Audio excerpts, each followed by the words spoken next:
Good morning, ladies and gentlemen. Before we get started, a piece of housekeeping note. That is that we have headsets for simultaneous interpretation, so whoever needs their service, please feel free to use them. I'm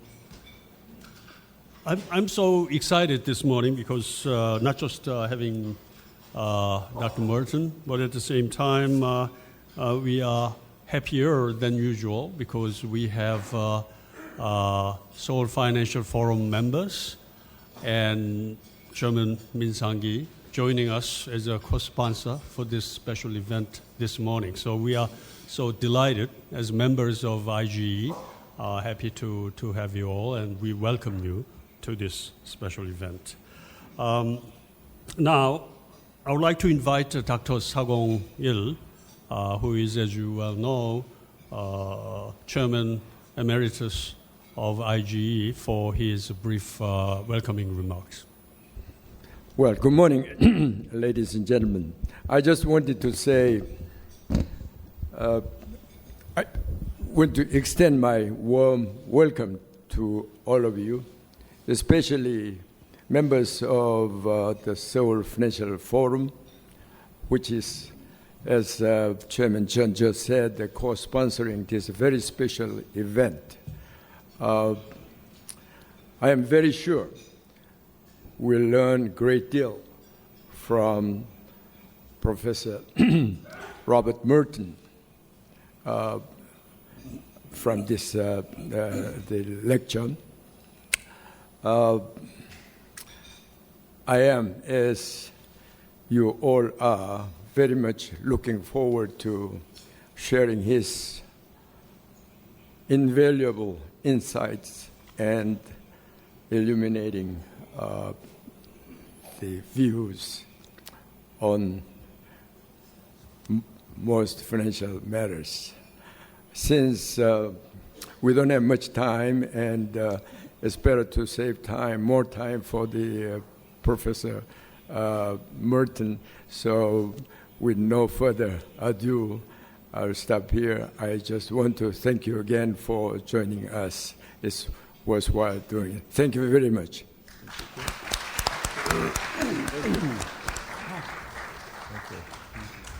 Let me introduce you.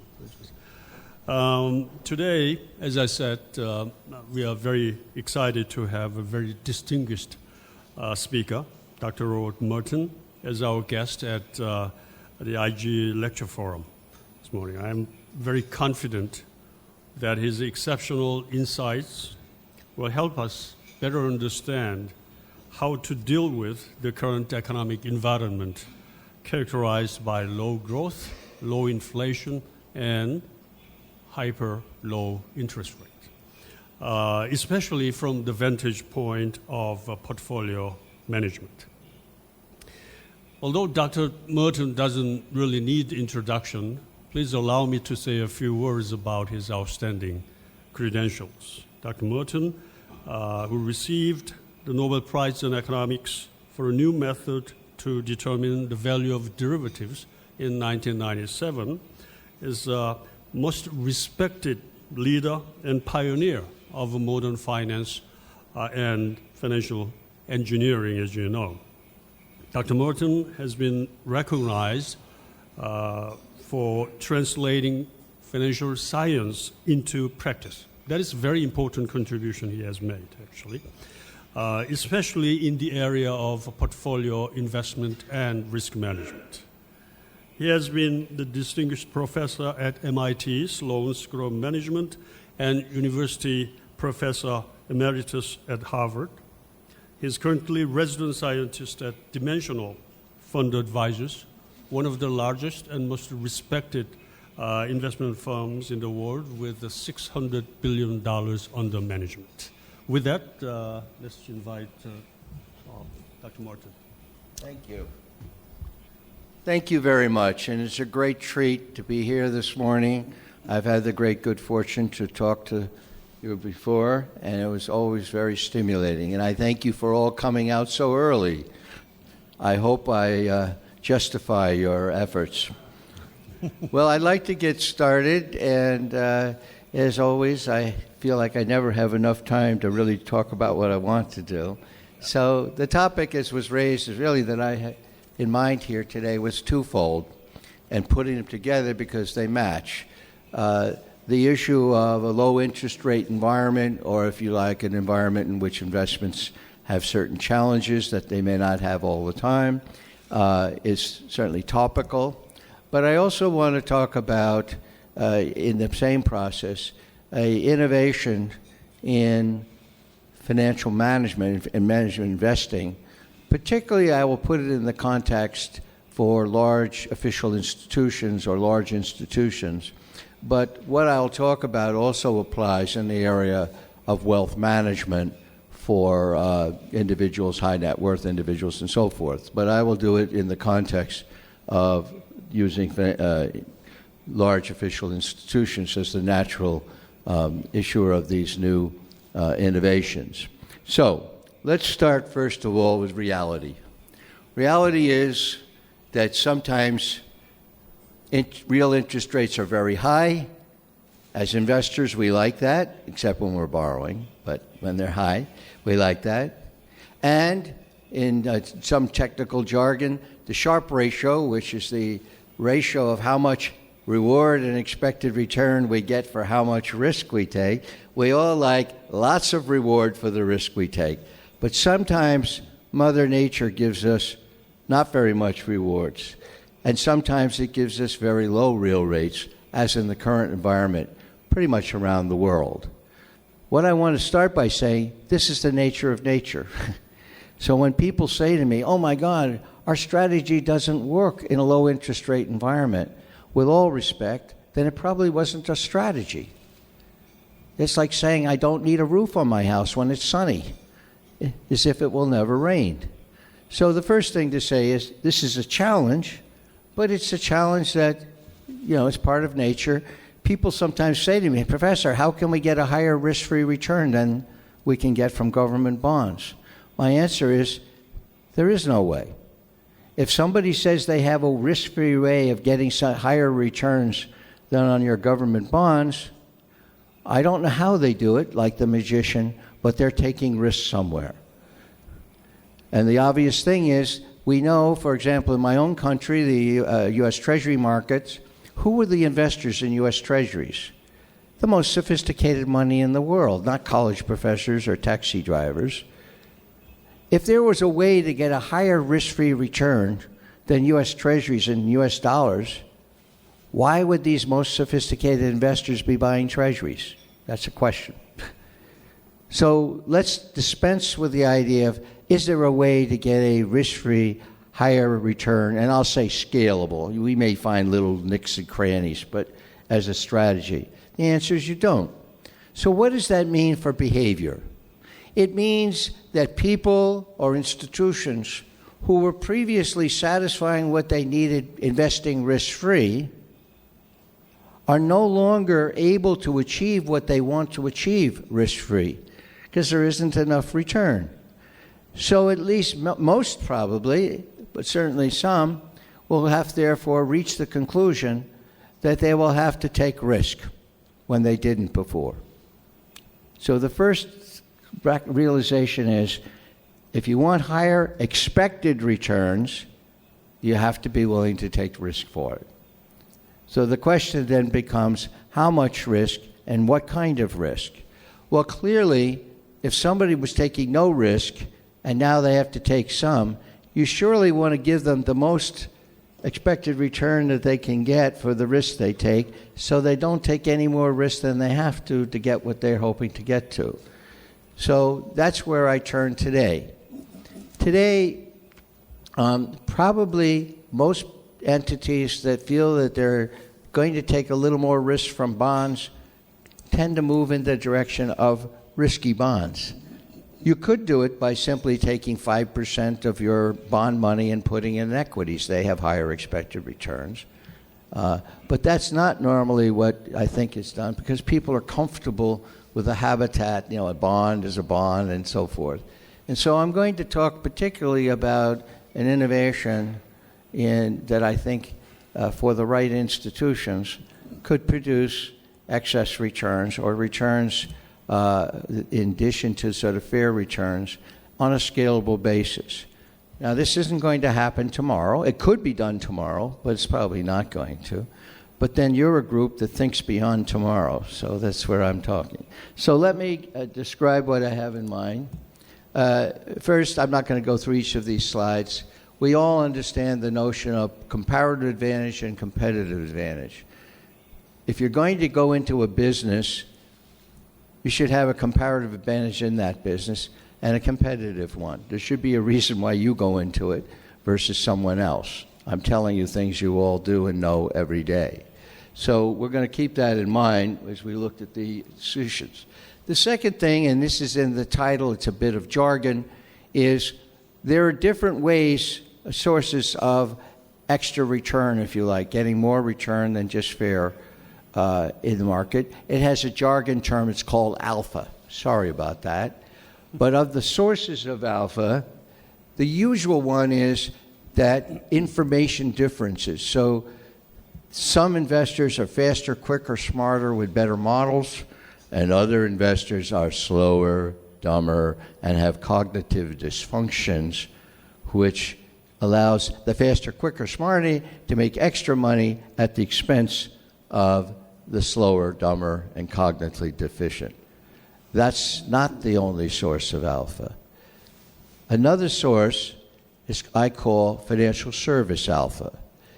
If, as an institution, I make investments or provide securities in the marketplace that people want, I provide a service to them, then it's perfectly reasonable for me to be paid for it.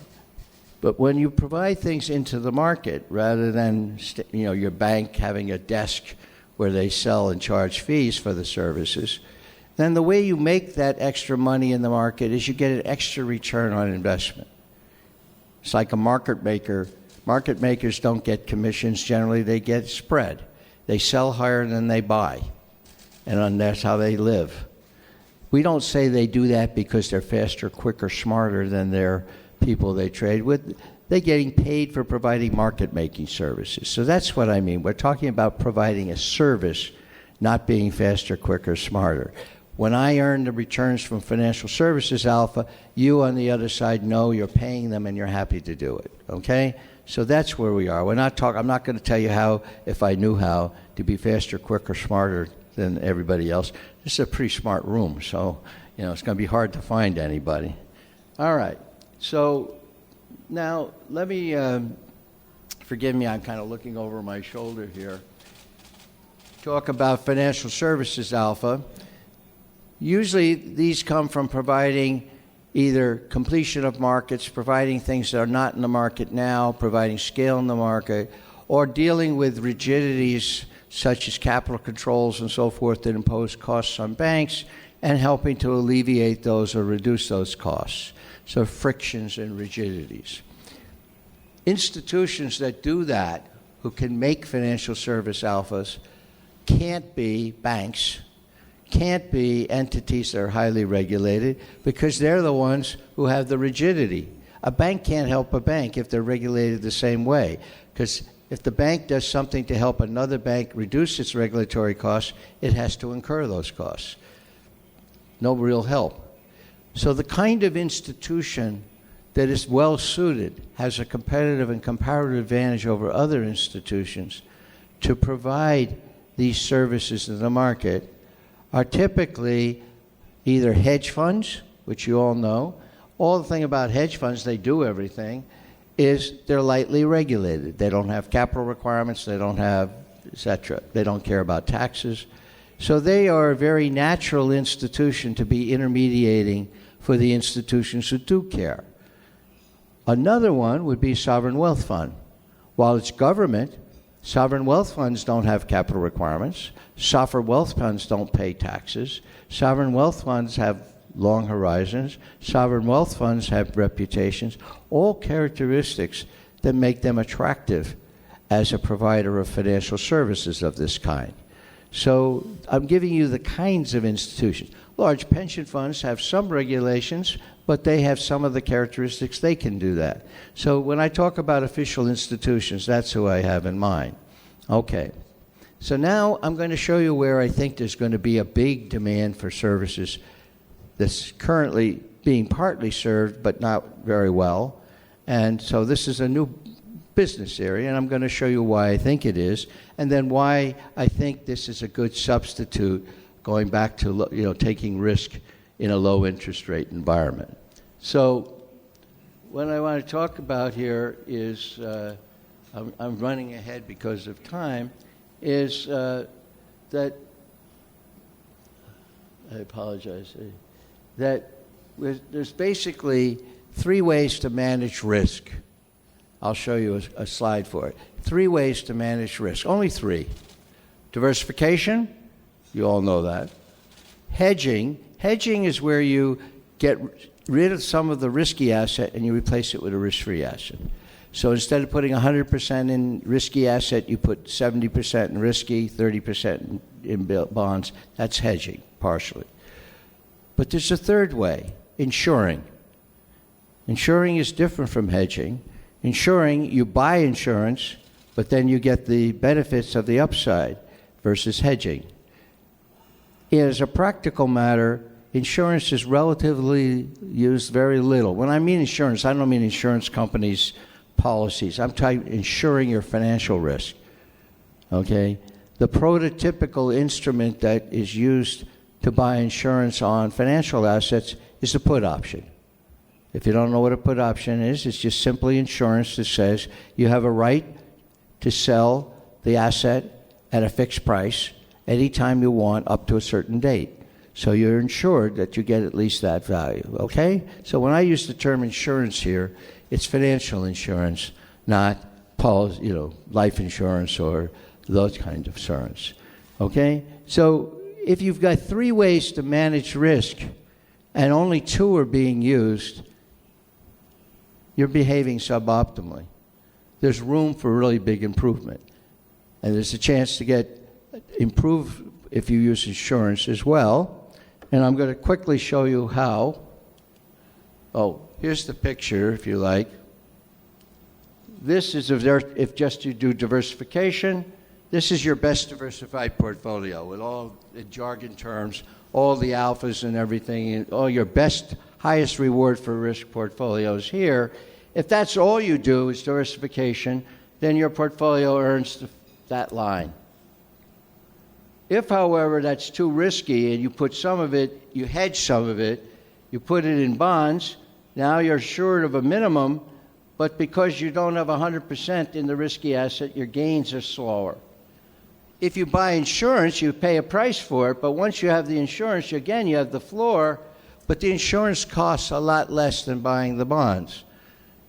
So if you have 100 and you had to get to this point, you have to put 30 in bonds, maybe you pay 5 for the insurance.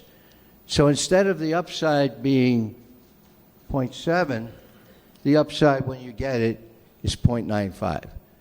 So I want you to just see from the pictures that hedging, insuring, and diversification are all different. No one of them is better than the other all the time, but I want you to see they're different. They are 3 different tools. And you could see where some will be better in some conditions than others, and so you're constraining yourself if you don't have all 3 to be used. That's my point. Now, I think the future trend in investing, big area, is going to be what's called goals-based investing. It's a way of improving investment performance beyond just getting a higher reward for risk. That's where all the money is paid these days for the last years, and still, those managers who can get higher reward for risk get paid lots of money, okay? And that's where it is. But it's a very competitive field. And if it comes down to the end, two people competing for the finals, very hard to decide which one of those managers is better. They're very, very close because it is very competitive. What I want to show you is another way to improve performance, which is not about getting more return for risk. And let me demonstrate it with a picture. Okay, imagine I am a manager who I'm trying to get you, the audience, to hire me to manage the money for your institution. And I'm there and I present it, and I've got a competitor sitting here. We're the finalists. The two of us are left. And we're trying to convince you. Now, the truth is, I don't have a higher reward to risk than he does. I've tried everything, but his is just as good as mine. And what's worse, when he talks, you all smile. When I talk, you don't. So I think you're looking like you're going to pick him. And I think he knows that he's thinking you're going to pick him. So he goes upstairs to his room, and I say, can we talk a little more? And then let's talk about what you had asked us to do. You had told us you wanted the highest return for risk, but you put a constraint on both of us that we must give you at least a minimum of 95, and you can put as many zeros on that to make it interesting. So you understand what you hired us to do. Give us the highest reward for risk, but you've got to guarantee us 95. So he and I both buy the insurance. Remember I showed you the picture. We buy insurance, so your portfolio will never be less than 95, but we have to pay for it. So if you give us 100, we pay 5 for the insurance, and we put 95 at risk for you, just like I showed you in the picture. Okay? So this is what we are offering. Here's our best risky portfolio, and this is what he is proposing to give you, the floor and the upside. You'll see it's below just taking the risk without the insurance. That makes sense. If you pay for the insurance, you have to pay for it, right? So you can see from the picture. That's what he's done. Now, what I do with you this morning after he leaves is say, let's talk about your portfolio a little more. Tell me what you want to achieve. Why do you have this portfolio? Are you trying to endow the IGE? Are you a pension fund that has promised retirement payments to a whole bunch of policemen, firemen, and teachers? Suppose it is that. Suppose it is a pension fund. And I say, what is the goal? What is the purpose of your portfolio?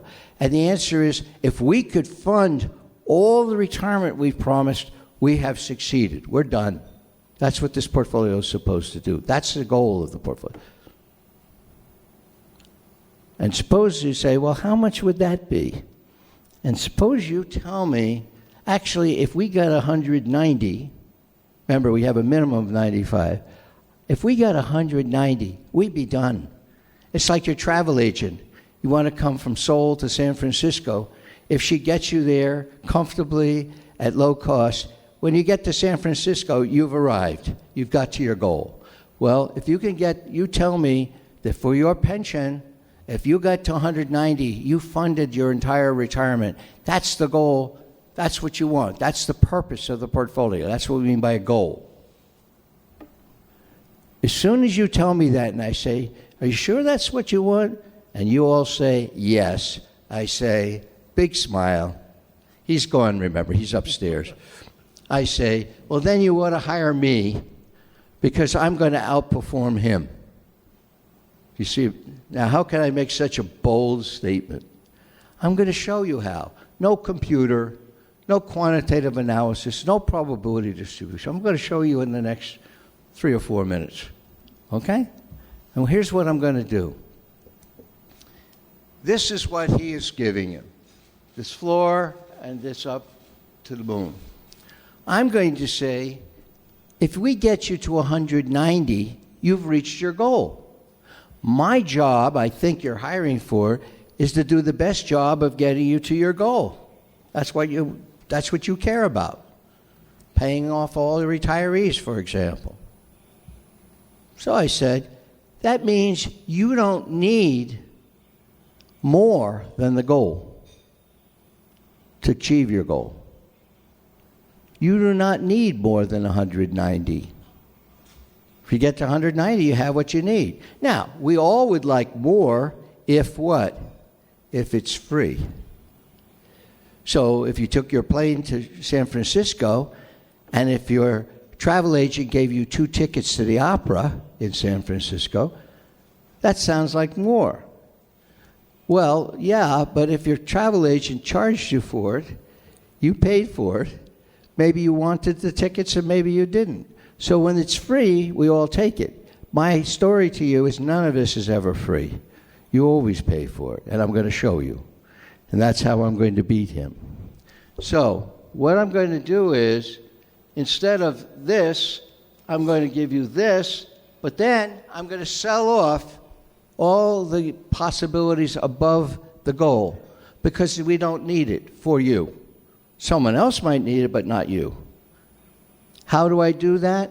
I sell off what's called a call option. If you don't know what that is, it's another insurance contract. Basically, I'm saying anything above 190 on that portfolio, I'll sell it to you. I'll give it to you. Because it's an insurance contract, you will be paid for it. People will pay you for that call. We take that money that you were paid for the call, for the insurance, and we invest it to help you get to the goal. So what is the picture? To make it simple, I'm going to assume that the insurance you bought costs 5, the insurance you sold costs 5. It doesn't have to be the same, but the picture will be simpler.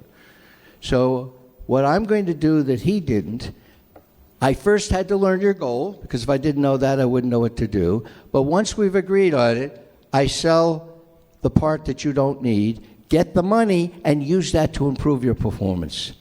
That's the simple idea. And so what happens is, this is what you get from him. This is what you get from me. Notice his going up. First of all, it's flat up to 100. Mine's flat too, same level, but only up to 95. Anything above 95, I have more than 95. He's still at 95 there. And then for each point upward, if you look at that picture, no matter where I am between 95 and the goal, 190, you get more from me than you get from him. Can you see from the picture? Every outcome above 95, up to the goal, you get more from me than him. If you don't get to your goal, your shortfall is smaller. This line is higher than this line. Last, what do I show you? He will get you to the goal when the portfolio that we're managing, the hot, gets to 200. Why? Because he had to spend the money for the insurance, and he didn't get to invest all the money he gave you because he paid for the insurance. I paid for the insurance by selling other insurance. I put 100% of your money on the goal. So where do I get you to the goal? At 190. So let me summarize. This is as fast as I could describe a product, but this is a general result. What can I show you? You never get less if you invest in me than for him. Any shortfall above 95, you have smaller shortfall with me, meaning you'll get more than with him. And I get you to your goal when the portfolio reaches 190. He gets you there 200. So what do you know? The probability of you reaching your goal is higher with me than him, because you can't get to 200 unless you go to 190 first. See the logic? Summary. Always a smaller shortfall, never a bigger loss, and the probability of getting to your goal is higher. Does that make sense to you as better performance? I hope so. Notice I did not increase the reward to risk ratio. I'm using exactly the same portfolio underlying it as he is. So this is a different kind of performance improvement. This is the story I want you to at least think about from this morning. And it comes from goals-based investing strategy, but notice how it was implemented.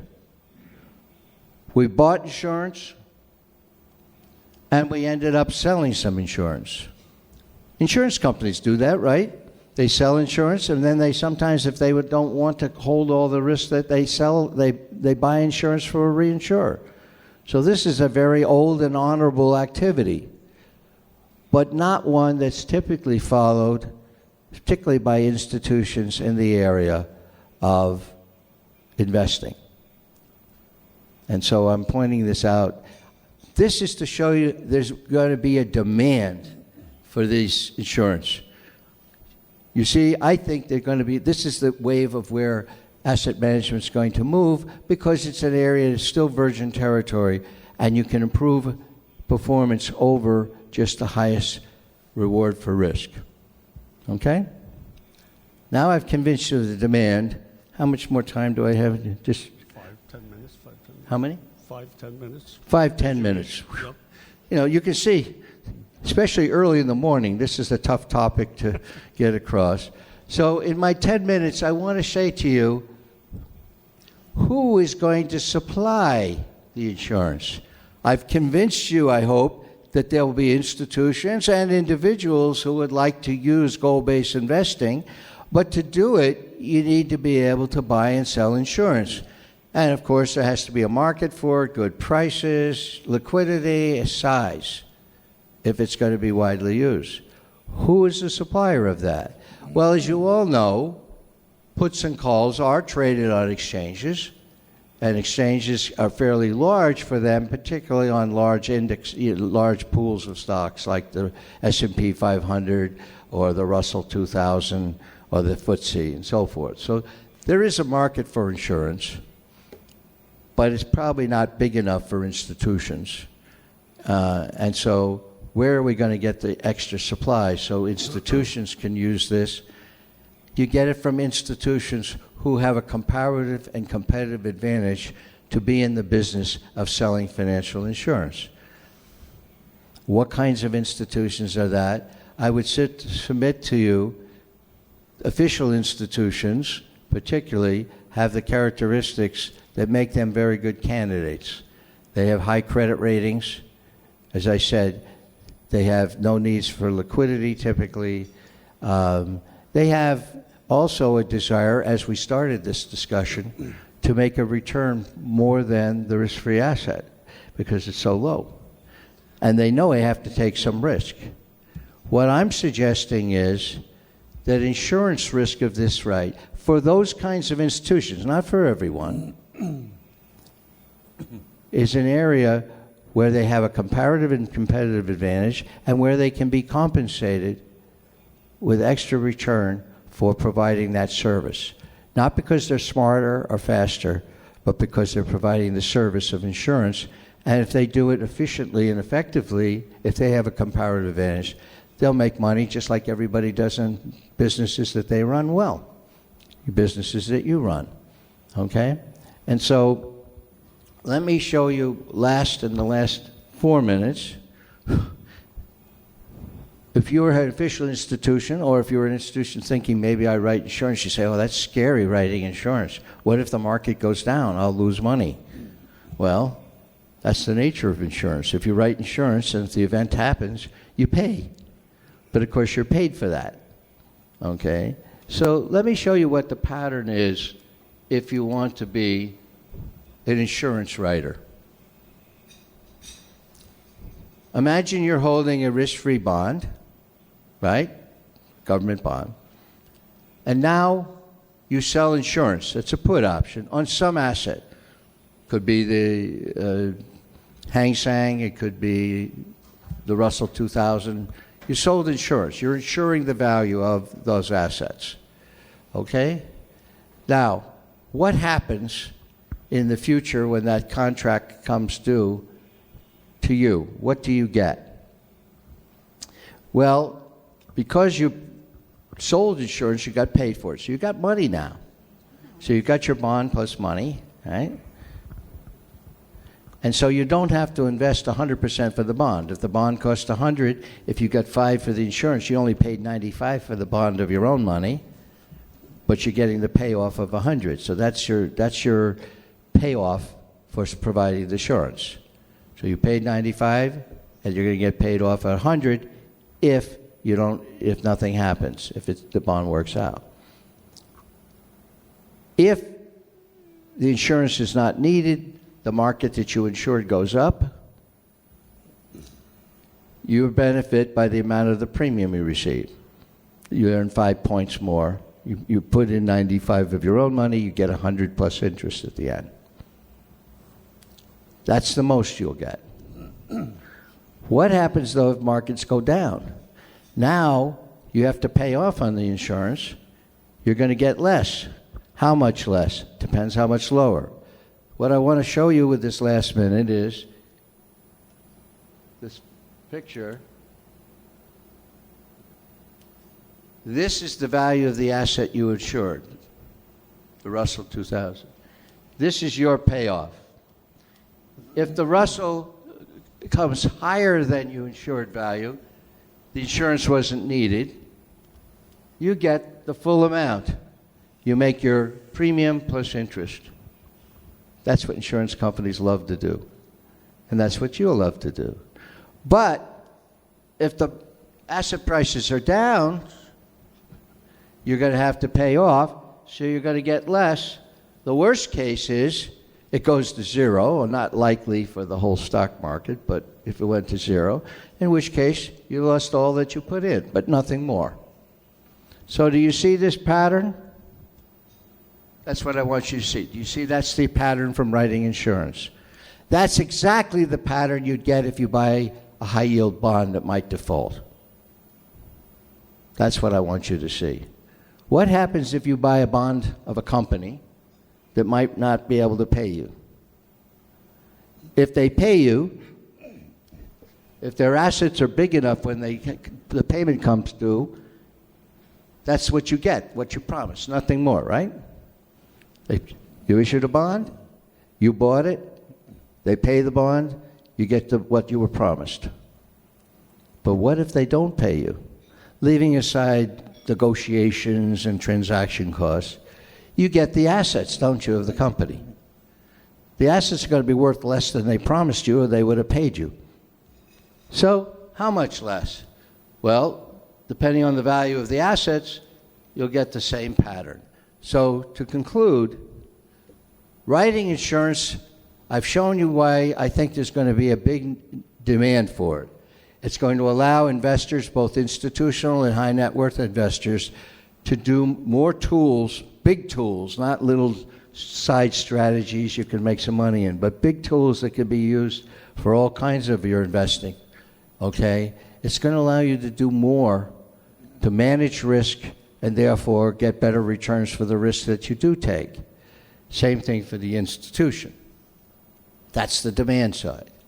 On the supply side, what we're seeing is that if you're the right kind of institution, meaning you have the comparative advantage, you have good credit, etc., and you're looking for incremental risk and return, remember we started out risk-free, then this is like selling insurance, the way I've described it, is exactly like buying a high-yield bond, one that might default.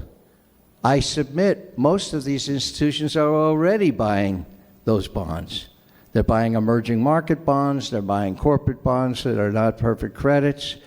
So what I wanted to show you is, for these official institutions and pensions and so forth, if they're looking for a higher return, having to take risk, this is a vehicle to use.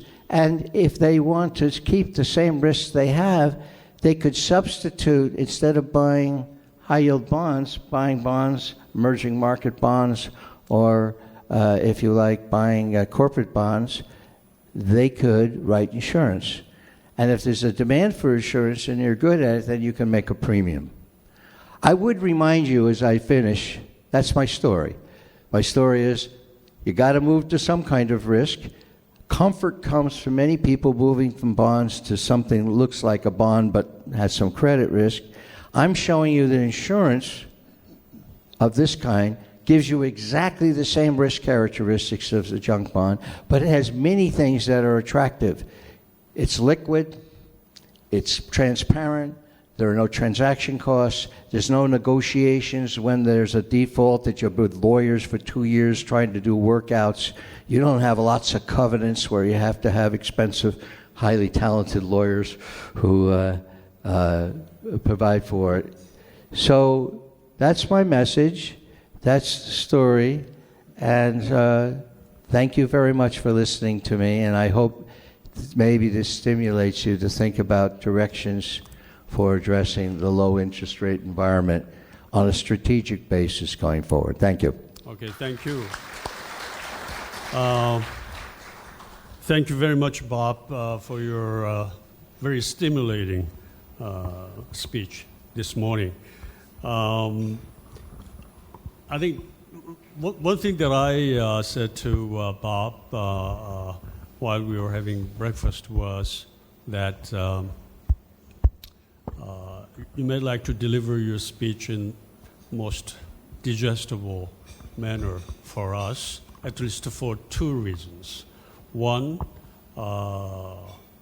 especially me, my intellectual capacity is far below yours, so you need to say something in plain language. B is that usually when we have a forum like this over breakfast, our brain is not functioning as usual. So you have to make extra efforts to have the story in more plain language. I think you succeeded in that.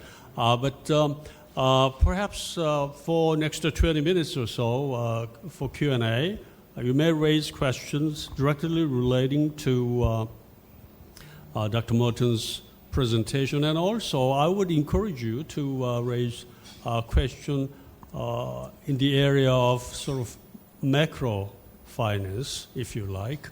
In that sense, why don't I start with a question before opening the floor for you? Now, the topic of our forum this morning has to do with the low interest rate. Now, there are a lot of debate, and different economists have different views about future direction of interest rate. The other day, J.P. Morgan's Jamie Dimon, Morgan Stanley's James Gorman all say that it is highly unlikely that United States sees zero interest rate.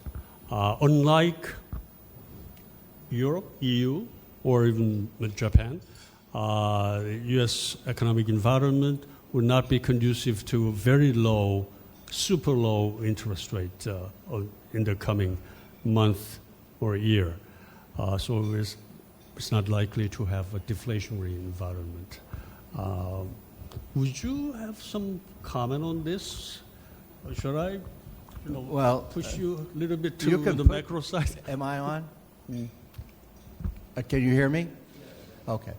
Well, you have the right hint. You know, if you need an electrician in your house, and I'm a plumber, probably as a plumber, I know more about electrical problems in your house than most random people you'd find on the street. My recommendation, though, is to call an electrician. Now, among economists and those who win the Nobel Prize, I remind you the Nobel Prize is not the Renaissance man or woman. It's for a very specific accomplishment. And about that accomplishment, I would think it's fair to say that they know what they're doing. But that doesn't mean and they probably know, if I'm an economist, probably know more economics than a random person, even many random people. But like my example of the electrician, so I am not a forecaster of interest rates. I am not a macroeconomist. So if you want those, whether it's through Jamie Dimon and who has macroeconomists or directly, my recommendation is listen to them, not to me, because you have better information from them than you'll get from me, and I don't want to waste your time this morning. I will make some observations, though, that are typical of finance economists. We rarely are interested in the point estimate of what we expect to happen or what's most likely to happen. You ask a macroeconomist, one says, growth will be 3.1. And they say, no, it's going to be 2.9. No, it's going to be 3.3. Now, maybe those are all different. The financial economists, in the world that we live in, there's so much uncertainty that the one point that may be the most likely one is not a particularly interesting number. It's a useful number, but not interesting. We answer questions what can happen, not what we expect to happen, because the unexpected almost always does happen in a world of uncertainty, of which we live and which finance lives and which interest rates environment. There's probably no one in this room, and I'm not faulting you, who can give a good forecast of what real rates will be next year with any degree of high accuracy.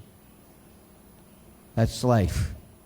So what I say to you, the questions you want to ask of someone like me is, what can happen? And more importantly, given what can happen, what should we be thinking about in terms of strategies to be prepared if they do happen? Yeah.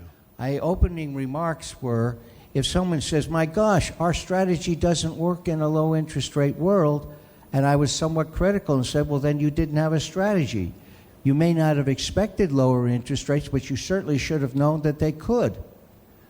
And so my first message is, think about how you are going to manage and deal with your investments and your companies in a low interest rate environment, because they couldn't be low.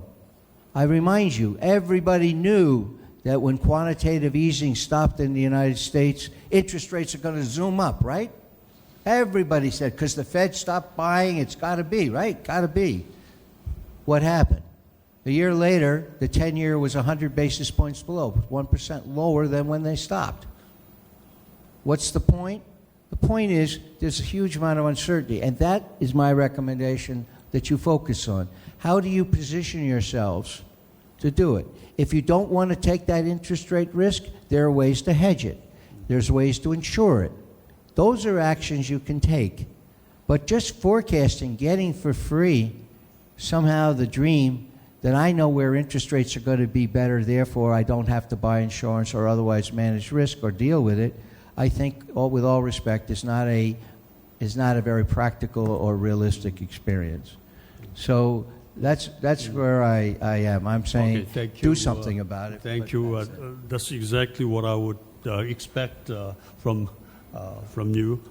My question. Okay. So please raise. Yeah. Okay. Mr. Kim.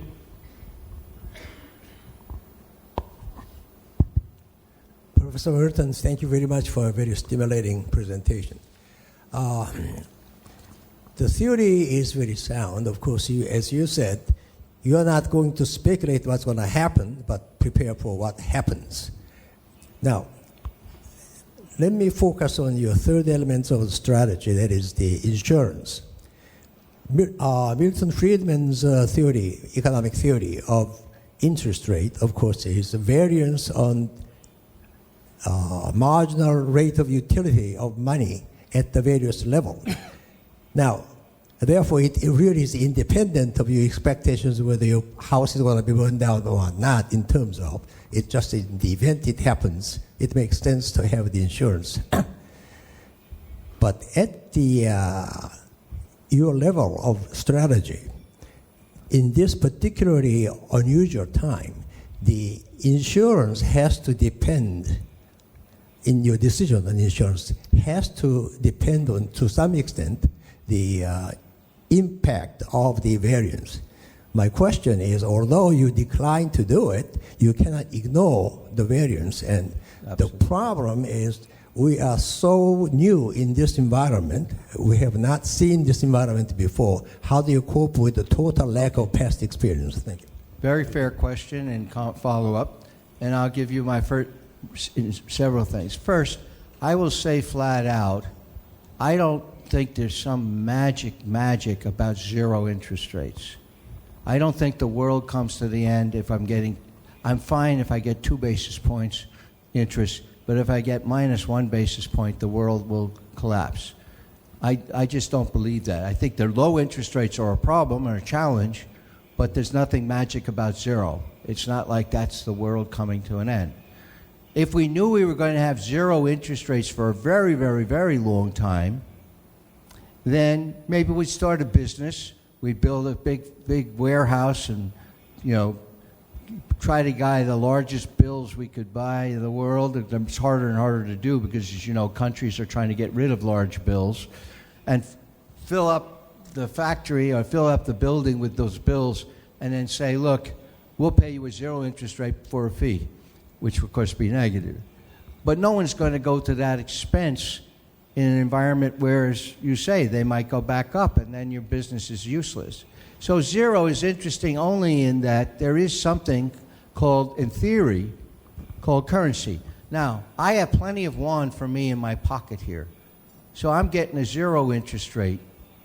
But if you're an institution that has to hold hundreds of millions of dollars worth of yuan, you can't put it in your wallet. It's costly. That's why they're charging you. If you want to know part of the reason, perhaps, for why there are negative interest rates, my colleague and fellow Nobel laureate Ben Holmstrom has pointed out lack of parking space. Now, what does he mean? You go to a garage downtown Seoul, and if the spaces are all filled, you pay a valet a lot of money to park the car. Okay? Well, if all of you have large amounts of money, not what I can put in my wallet, that you want to park, okay, and the central banks of the world are busily buying all the assets that you could park it in. They're doing you saw everybody, all the Fed, everybody's, what are they doing? They're buying the safe assets. They're buying treasuries. They're buying treasuries to put there. Well, if they put them in the central bank, you're not getting them. So there's a shortage of what you need to park your money. And there's a shortage for banks for what they need to help you park your money. So guess what? They charge you for parking your money. That's the spirit of the negative interest rate. It's not some bizarre sort of thing. Now, I will point out another empirical fact. Interest rates secularly, certainly in the U.S., have been falling for 30 years. They bounce up and down, but just look, you've made a lot of money in bonds over the years because interest rates have fallen. I don't know all the reasons for that, certainly. But I would not call it something that we haven't seen and been seeing. Will it continue? I don't know. That's not my department. I wish I could give you a better answer. And yes, let's go to the insurance. Your question to me is, well, Professor Merton, if you're going to write insurance on bonds, don't you need to know that? I got my Nobel Prize, my share of the Nobel Prize, for showing that, in theory anyway, you could dynamically trade the underlying assets, stocks, bonds, anything, and create any derivative you want, including insurance. Insurance is a derivative. It pays off as a function of whatever has been insured. Okay? Why that theory had so much impact on practice and continues to for more than 40 years, one of the reasons, besides I think it makes sense, and it's the way you can actually, it tells you how to be in the production business to create instruments. And so if you're in financial services, it's a kind of production theory. But what are the assumptions that you don't need to make is what the expected return is. I know that sounds strange. How could you do insurance if you don't know what the expected value of the asset is going to be in the future? Sounds bizarre. Well, I'm not going to turn this into a seminar at any time, and certainly not in the morning, as you clearly made it. But you're just going to have to take it on faith this morning, as have students and practitioners for the last 4.5 decades. Think it through. I'll try to understand it. It doesn't make sense. But the whole derivatives industry works because those who are professionals in it don't have to forecast the expected return. They don't have to forecast whether interest rates are higher and lower to be successful in the insurance business. They do need to know what can happen, the volatility, the range of interest rates that can occur, the range of stock prices. Is it a tight range? Is it a wide range? Very important. Critical. But you don't have to know mean? Which means you could believe the stock market has a 10% expected return, and she can believe the stock market has a minus 10% return. She's a bear, you're a bull. Big, both ways. But if you agree on the volatility, the range of things can happen, you'll agree on the insurance price. That's a mystery, and I'll leave it as one for you to puzzle with, but it can be proven. That's what I got my price for. That's what's made that industry work with the theory so well, because the hardest thing to get any agreement on or verification is expected returns. He can be a bull, she can be a bear, and they can remain bulls and bears for a long, long time, and they'll never know which one of them was right or either of them. That's not true of risk. Risk we can measure in ways that reveal itself much more rapidly. So I don't mean to be technical, but the answer is actually one of the reasons I'm standing up here talking about insurance is I don't have to be able to forecast whether interest rates will be high or low in order to be in the insurance business. Thank you. Daniel? Yeah.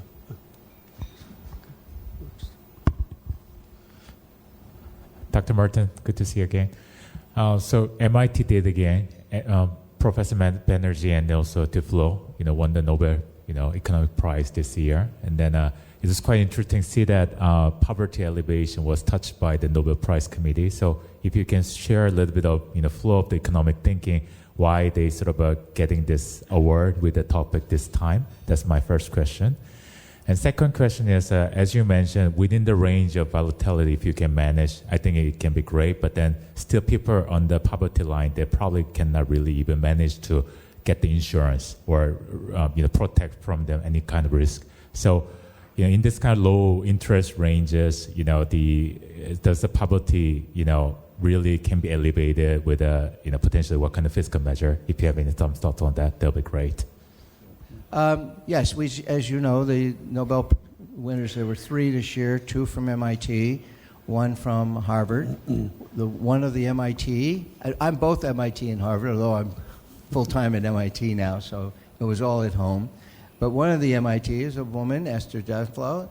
She was the second woman to win the economics prize, but you may not know, she is the youngest person to win an economics Nobel Prize, independent of gender, by far. She's 47, and before that, the youngest was Ken Arrow, who was 51. So it's a kind of a special occasion. But now, as to the topic, what they did is a series of very clever experimentations to be able to figure out and test what kind of things will actually might work effectively in poverty. You have theories, you have development, but they worked out a whole series of experiments, very clever ones to do, to be able to see what works. I mean, and I think it was about time, in my judgment, this is just an opinion, that the committee recognized experimentation in a very systematic and organized way, not just random, that the importance of that to the science and to the community. So that, I think, also, given the circumstance in the world, including everything from, poverty is a big issue in the world. It always, sadly, is. We've made some improvements, but we've had some slides. But, of course, you're also aware that there's a big issue around the world about inequality, economic inequality. And there's nothing more unequal than being in poverty. So I think that you look at the combination of the substance, the combination of the techniques, and the timing, seemed reasonable to me. Okay. There was a gentleman a short while ago raising hand, but he gave up. Yeah. Okay. Okay. Good there. Okay. Dr. Merton, thank you for your interesting talk. I have a general question about the market and the role of the machine, i.e. the algo traders. So I was one of the first hedge fund managers in Korea, and I know how difficult it is to generate alpha. And some of my friends who used to trade markets, a lot of them have lost jobs, dismissed by the big banks, and they told me, the market has changed so much that I don't know who I'm competing with, right? And depending upon the direction of the market, I understand in Wall Street up to 80% of the trading is now accounted for by machines. So with that, do you think it has become even more difficult to generate alpha with the wider penetration of the machines? Okay, this goes to a broader topic, which we would fill the rest of the morning on fintech and the future of the industry, right? But to be more specific to you, absolutely the techniques, whether it's algorithmic trading and so forth, will impact some people in the industry. If I could just give you an example, when I first was doing option pricing, a long, long time ago, I had a handbook of functions with a table. And I look up the number for that particular function. I would take a calculator, a simple calculator, and multiply a bunch of numbers to get my calculation of approximately the option price. Looking at it now, it was pretty tough work. You know, I mean, I don't do that anymore 50 years later. I have a machine, I touch the button, it's all there, we built the product, I get real live data, it does it much faster and more accurately. But what I want to point out to you, I'm still doing it 50 years later. A human being is still sitting there in the chair. There's not a robot, it's not a computer scientist, it's a finance person. So my first response is, absolutely, areas where people are making money from frictions are, constraints. If you get rid of frictions, you get rid of constraints, you won't be able to make money that way anymore. If you were doing calculations, and if my whole job was looking something up in the table and multiplying those numbers, that job doesn't exist anymore. But that isn't my whole job. So some things that I did on my job I don't do anymore.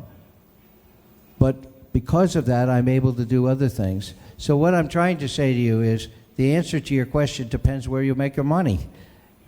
And my recommendation is that in general, you should assume change is taking place always, that things that are processing, calculations, settling, clearing, anything that's calculations, anything that has a well-defined process, take numbers out of a 10Q form and put them in there. Anything like that is eventually going to lend itself to being automated and done by machines. Anything that's repetitive is going to be that way, and they do beautiful jobs of it. Data scraping and all that fancy stuff that your colleagues do, you can do lots of it, and you may discover new things. Yes, that'll be more competitive, but everybody will have it, so it's not going to necessarily lead to higher returns because it's not like you're the only one that have that. But I would say that I'm very bullish on the industry because artificial intelligence, as it's called, or these algorithms, are better thought of as augmented information. They're very good at what they do, and they're very dumb at other things. And you design the models, you design what it is. Somebody asked me about blockchain at the table. Blockchain is a model. Doesn't grow like a tomato. So a good blockchain depends on who built the model and with what motivation. And so that sort of thing, judgment, abstractions in model, all models are abstract, therefore you have to make judgments what to put in the model that the machine used. The machines don't learn something that you don't know, okay, or you can't con. That's the art of all science, not just economics, but physics, chemistry, the life sciences. Watson and Crick made some assumptions, they left things out and put things in. Linus Pauling, two-time Nobel winner, was a competitor. He put different things in. One of them came up with a better model for DNA, Watson and Crick. That came because of their assumptions and abstractions, not because of anything else. I don't know of any AI system that can do that kind of abstraction or do it effectively. So my message, I guess, is that yes, it's going to always be competitive. There's too much money being made in this and too easy entry. This is not a closed industry anymore. Anybody can enter the industry, and technology only enhances that. So, of course, you all learn if you're in a competitive industry and it's attractive, you're going to get and start making money in it. A lot of people will come in to compete. So that hasn't changed. That's nothing new. So I don't know if that's good enough response, but Sure, of course. Perhaps last question, Dr. Yu, you had a oh, okay. There's so many hands. Thank you very much, Dr. Merton. I have two specific questions about your lecture this morning. It's indeed like a goal-based financial insurance is indeed a very big tool in the current situation of the world financial market. But in your example, who is going to decide the threshold kind of value of $190 you used as an example? Who is going to decide? And is there any kind of scientific method behind it to convince the buyers? That's question number one. Number two is that, if these financial insurance companies are not doing very well and they get into some kind of trouble, would there be or should there be any institutional arrangement to insure this insurance company? okay, very good. Two questions. Let me deal with the second one first. I very carefully laid out who the institutions who are likely to be able to do this well. These are institutions with enormously high credit ratings. I won't mention which sovereign wealth funds, but most of them have higher credit ratings than most countries in the world. They also understand finance and have the resources to do it. So when you say get into trouble, they could, but this kind of insurance is much, much more transparent. And for the most part, if you're insuring equities, equities by themselves are highly liquid. So you're actually in an environment that lends itself. That said, of course you have to worry about crises and how they'll be dealt with. And that's no different than in regular insurance business. You can have a run on insurance companies. You know, people talk about run on the bank. You can have run on insurance company. No insurance company can survive if it stops getting premiums. And if people lose faith in insurance companies and don't put their premiums in, you're going to have a run on insurance companies. That's always going to be there, independently of how it's done. But I think that you can see here that if you have the right types of entities, and they most importantly understand the risk.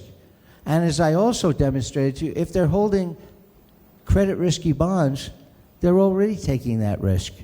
They can substitute. There's no reason they have to take more risk. It's just different risk where they get higher rewards because they're providing what people need and doesn't exist. And finally, not because I endorse it, I will remind you that Warren Buffett and Berkshire wrote $15 billion worth of financial insurance in the middle of the crisis. Why? Because he's in the insurance business. Okay? I mean, you know, so this is not what I'm trying to get across, this is not an exotic idea. This isn't something radical. It's just something whose time, I think, has come, and it therefore is an opportunity. And absolutely one needs to study it, but I think it's, you know, do it. The other thing I'll mention is, do they have access to the slides? Yes. I'm so glad you had access to the slides, because I have page upon page. Okay. You have an access to If you don't, this. I count on you to post them. Only if you're interested. But heavens, if somebody hears something this morning they're interested in, being able to remind themselves what they were interested in, why, there are lots of charts and numbers in here to show that the insurance will look just like the pattern you get from bonds, to try to assure you with comfort, not that there isn't risk, and whenever there's risk, there's always a chance to have a crisis, but rather that this is not exotic. This is, oh my God, the world is insuring the financial markets. That must be an impossible thing. It's not at all. It's very prudent and done, if done correctly. And that's finally what I will say about finance and finance technology. The gentleman's, we have developed much, much better models of finance system. We have much better markets, many more markets to manage risk. In that sense, we have the ability to be much more stable. We have global diversification, so all the risks, yes, in Asia or Europe are being spread around the world. That's efficient. But with this technology, it's very powerful. Derivatives are very, very powerful in transferring risk. Something that's powerful better be used by people who know how to use it. So we have to have people with skilled, and we have to have more finance people educated better, not fewer finance people throwing sand in the gears. You wouldn't take any other area of technology and say, designing an aircraft today versus 50 years or 40 years ago is a much more complex thing. You expect much higher degree of knowledge and skill in those that do it. And it's just so in finance. So your question about risk or concerns is a good one, and I think we have to recognize it. But that's there whether or not we do this. Okay. This time is running out. Anymore? Okay, please. Perhaps this is last question from the floor. It's always nice to have room for one more. Okay, please. And after that, let me tell you that Dr. Merton will be graciously accept your any interest taking picture with Dr. Merton. So please stay tuned. Yeah. Thank you, Professor, for this informative session. I'd like to ask about the same question, the fintech and the robo-advisor effect and the volatility of the market and how this will impact the insurance products. Thank you. Okay, very good. First of all, if you're in the insurance business, any insurance business, whether it's climate change or whether it's technology change, you always have to keep up with how things are changing. That's your job. So the answer is, if you're going to be in the insurance business, in fact, if you're going to be in finance, the earlier question, part of your job is to look at what's happening. The answer is twofold. One, for the most part, these tools could be used to make us safer and more stable. In reality, we often choose not safety, but efficiency or lower cost. We don't reduce risk. We could, but we choose to use the tool not to reduce risk, but to reduce cost or to allow us to take risks that we wouldn't have prudently done before. So I remind you, we'll never get rid of those kind of crisis risks because we'll never choose to. We'll almost always use the benefit for other things than added safety. You all came here this morning. You took a risk. If you wanted to just be safe, we would have stayed home. So we take risk all the time. The question is, do we do it in a way that's informed? And do we understand what we're doing? Now, whenever you have innovation, there's risk. Innovation runs ahead of the infrastructure to support it, because most innovations fail. We do not build an infrastructure for every possible innovation. You don't build new high-speed track, which is wonderful. I just came on the high-speed train that you built here in Korea, between Busan and Seoul. Okay, you didn't build the track first and then figure out whether the train would be a success. You designed the train, and you got a train that could go that fast, and then you say, in order to properly and safely use it, you have to have an infrastructure, the track that can work with it. Until the track is fully up to grade, you'd be crazy to run the train at its top speed. So always, all innovation requires risk because it's new, additional risk, and we take it because we get benefits from the risk. So that's my answer to you, that I think we have to be cognizant of it, but not fearful. Okay, thank you very much. I'm sure we all agree that we had a very high risk-adjusted rate of return on attending Dr. Merton's speech this morning. And with that, please join me in thanking Dr. Merton with a big round of applause. Thank you very much. And also, if you want to have an individual picture with Dr. Merton, please come forward. We'll be happy to taking that picture for you.